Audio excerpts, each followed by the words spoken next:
C'est l'histoire vraie et terrifiante d'un couple vivant en Algérie dans les années 60. Ils habitent une modeste maison dans le sud du pays. Le mari, qu'on appellera Ahmed, travaille dans le bâtiment et gagne sa vie tant bien que mal. Son épouse, Latifa, est une femme au foyer. Le couple n'a pas encore d'enfant. Comme d'habitude ce soir-là, Ahmed rentre du travail exténué. Il salue son épouse et se rend dans la salle de bain pour se laver. Une fois terminé, il se dirige vers le salon et s'installe à table. Son épouse lui sert le repas qu'il mange à moitié. Il est tellement fatigué qu'il décide de s'allonger. Sa femme, voyant qu'il n'a pas fini son repas, prend le plateau et se dirige vers son mari somnolent sur le canapé. Elle lui dit alors « Mais tu n'as pas fini, tu n'en veux plus ?»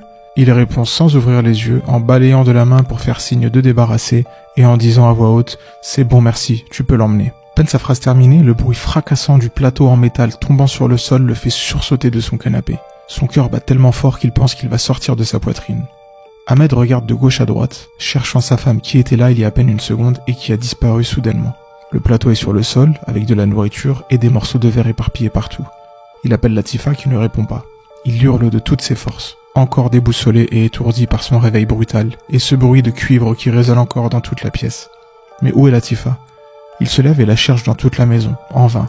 Il sort même à l'extérieur de la maison et fait le tour du petit village en hurlant « Latifa, où es-tu » Pendant 2 heures, il marche dans le village, où il faut le dire, peu de monde habite, seulement 3 maisons et un petit commerce. La ville la plus proche est à 75 km, donc il est impossible pour Latifa d'avoir fui aussi rapidement. Il n'y a aucune voiture à l'horizon, et même si c'était le cas, Ahmed et les voisins l'auraient entendu. Les voisins se mettent à chercher avec le pauvre Ahmed, qui est désemparé face à cette situation. En racontant les faits aux voisins, ils voient bien que eux-mêmes sont sceptiques quant à la crédibilité de cette histoire. Comment ton épouse peut-elle disparaître en 1 seconde devant toi ? Dès le lendemain, Ahmed se rend à la gendarmerie la plus proche pour faire sa déposition. Les gendarmes commencent à poser des questions à Ahmed, au point que c'est presque lui le supposé suspect. Malgré le peu de crédibilité de cette histoire et l'absence d'indices, les gendarmes décident de mener une enquête. 3 mois passent et toujours aucune trace de Latifa. Un après-midi, un voisin rend visite à Ahmed pour soulager un peu sa peine et lui tenir compagnie. « Je ne sais plus quoi faire, dit Ahmed à son voisin. J'ai tout essayé. C'est comme si un djinn l'avait enlevé. » C'est une expression très courante au Maghreb pour exprimer l'étonnement lorsqu'on perd un objet ou qu'on ne retrouve plus quelque chose que l'on avait posé à un endroit précis. Mais à ce moment-là, cette expression prend un sens particulier. Ce sont des histoires qu'on entend chez les autres et que nos grands-mères nous racontaient quand on était jeunes, lui répond Ahmed. Mais je suis tellement désespéré que je suis prêt à y croire. Je connais un homme qui parle avec les djinns, il les voit et parvient même à résoudre des problèmes assez importants. Si tu veux, on peut aller le voir. Ahmed accepte, après tout, il n'a plus rien à perdre. Alors autant essayer. Le lendemain, ils partent pour un village situé à une centaine de kilomètres de là. Encore plus isolé que le leur. Au loin, une maison au milieu d'une sorte de ferme attire leur attention. Ils se dirigent vers la porte d'entrée et une voix s'écrie de l'intérieur. « Rentrez, c'est ouvert !» Ils ouvrent la porte et se retrouvent dans une pièce modeste avec 3 matelas posés sur le sol, une petite table ronde en bois et un homme d'une 60aine d'années qui sert 3 verres de thé. Comme s'ils savaient qu'ils allaient arriver, pense Ahmed en lui-même. Ils échangent les salutations d'usage et l'homme baisse le kéfier qui lui couvrait la moitié du visage. Il fixe son regard sur Ahmed et lui dit « Tu viens pour ta femme, c'est ça ?» « Oui, répond Ahmed.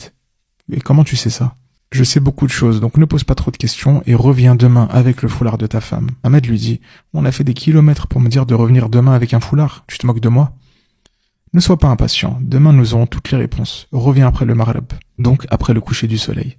Le rendez-vous est pris et Ahmed accepte par dépit. Ce qui lui importe, c'est de retrouver son épouse. Le lendemain, comme prévu, Ahmed se rend seul chez cet homme mystérieux. « Voici comme convenu le foulard, lui dit Ahmed. « Très bien, maintenant viens avec moi. » Ahmed se met à suivre cet homme qui tient un bâton tel un berger. Il s'enfonce dans une forêt voisine et marche pendant 1 heure. Ahmed s'impatiente et harcèle le vieil homme. Mais celui-ci ne lui répond même pas. Ahmed commençait vraiment à avoir peur. « Et s'il me tuait ici, personne ne pourrait me retrouver, se dit-il. » Et là, arrivé près d'un puits, le vieil homme lui dit « C'est bon, c'est ici, recule-toi. » Ahmed s'exécute, et soudain le vieux monsieur frappa le sol à 3 reprises avec son bâton. Et là, Ahmed vit une scène digne de l'époque babylonienne. Le sol commença à se creuser, formant un trou profond, tel une entrée menant à une grotte. Tétanisé, Ahmed regarda le monsieur et ne put exprimer un mot. « Viens avec moi, lui dit-il. » Ils commencèrent à descendre en profondeur dans cette grotte ou caverne, appelez ça comme vous voulez. Ensuite, ils arrivèrent sur une surface plane où une entrée sans porte leur faisait face. Ils pénétrèrent à l'intérieur et là, Ahmed nous décrit une pièce ressemblant à un tribunal, avec 3 personnes qui semblaient avoir un rang assez élevé, tels des juges. L'un d'eux regarda le vieil homme et lui dit « Qu'est-ce que tu fais ici ? Je ne t'avais pas dit de venir seul à chaque fois ?»« Oui, mais là c'est un cas urgent et il fallait absolument qu'il soit là pour témoigner de son histoire, dit le vieil homme. » Parle alors, dit un des responsables à Ahmed, et raconte-nous tout. Je me mis à raconter l'intégralité de mon histoire avec tous les détails, quand l'un des juges dit à l'un des djinns présents, va te renseigner et ramène la femme. Quelques minutes passèrent, et là nous vîmes un djinn arriver et comparaître devant les juges en question. Pourquoi as-tu pris la femme demanda un des juges. La réponse du djinn me tétanisa sur place.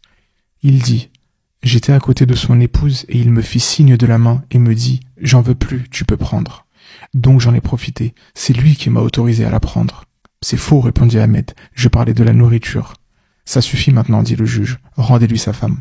Ils firent venir mon épouse totalement inconsciente, comme droguée. Son état était lamentable, elle ne me reconnaissait même plus. Nous sortîmes de cette grotte et je pris la route avec elle, après avoir remercié le vieux monsieur qui me dit « Je ne pense pas qu'elle survivra à ce choc ». Une fois arrivé chez nous, il était impossible pour mon épouse de parler, de manger ou même de boire. Je l'ai donc amenée à l'hôpital où ils lui ont administré du sérum car elle était déshydratée. Totalement inconsciente, elle subissait des démences, parlait toute seule, hurlait et criait sans cesse. Elle passa 6 mois en psychiatrie, et lorsque son état de santé s'est dégradé, ils ont accepté de me laisser rentrer à la maison avec elle pour qu'elle puisse mourir à mes côtés. La pauvre s'est éteinte 2 mois après sa sortie de l'hôpital. Elle n'a pas supporté les visions d'horreur, et on imagine son calvaire de vivre avec des entités djinniques, et de surcroît dans leur monde, avec un djinn qui la prend pour épouse alors que la pauvre n'a rien demandé. Cette histoire est connue de beaucoup dans le sud de l'Algérie. Dites-nous en commentaire si vous connaissez des histoires similaires. Aimez la vidéo, partagez-la et abonnez-vous si ce n'est pas déjà fait et je vous dis à très bientôt.